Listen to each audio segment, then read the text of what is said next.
அன்பார்ந்தவர்களே, எளியவர்களின் நம்பிக்கைகள் அதிசயங்களை நிகழ்த்தக்கூடிய வல்லமையை பெற்றிருக்கின்றன. ஒரு நாள் கையில் உண்டியலோடு ஒரு மருந்து கடைக்கு வந்த சிறுமி அந்த உண்டியலை உடைத்து திறந்து உள்ளே இருந்த சில்லறைகளை டேபிளில் கொட்டினாள். கடைக்காரர் சிறுமியை வினோதமாக பார்த்து, என்ன வேணும் பாப்பா என்று கேட்டார்.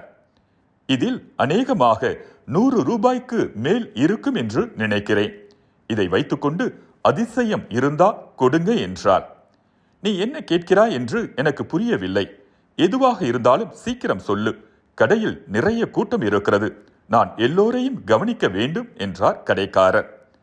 அந்த சிறுமியும், என் அண்ணனுக்கு மண்டையில் ஏதோ வளர்ந்திருக்கிறது. அப்பாவும் அம்மாவும் அழுது கொண்டிருக்கிறார்கள். ஏதாவது அதிசயம் நடந்தால்தான் அவனை காப்பாற்ற முடியும் என்று சொல்கிறார்கள்.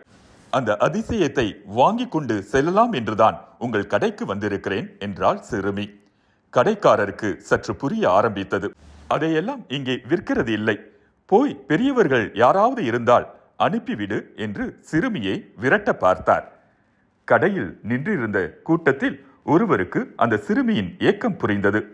கவலைப்படாதே பாப்பா, நீ கேட்கிற அந்த அதிசயம் என்னிடம் இருக்கிறது. உன் வீட்டை காட்டு என்று அந்த சிறுமியை அழைத்து கொண்டு அவளுடைய வீட்டிற்கு சென்றார். அந்த சிறுமியின் அண்ணனுக்கு மூளையில் கட்டி, வசதி இல்லாத குடும்பம். சிறுமியோடு வந்தவர் மிகப்பெரிய நரம்பியல் நிபுணர். உறவினர் வீட்டு திருமணத்திற்கு வந்தவர் தற்செயலாக மருந்து கடைக்கு வந்திருக்கிறார்.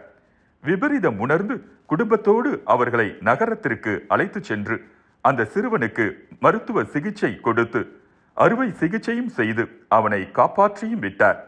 நன்றி சொல்லி பரவசப்பட்ட அந்த சிறுமியின் பெற்றோர் தயக்கத்தோடு எவ்வளவு செலவாயிற்று என்று கேட்டார்கள்.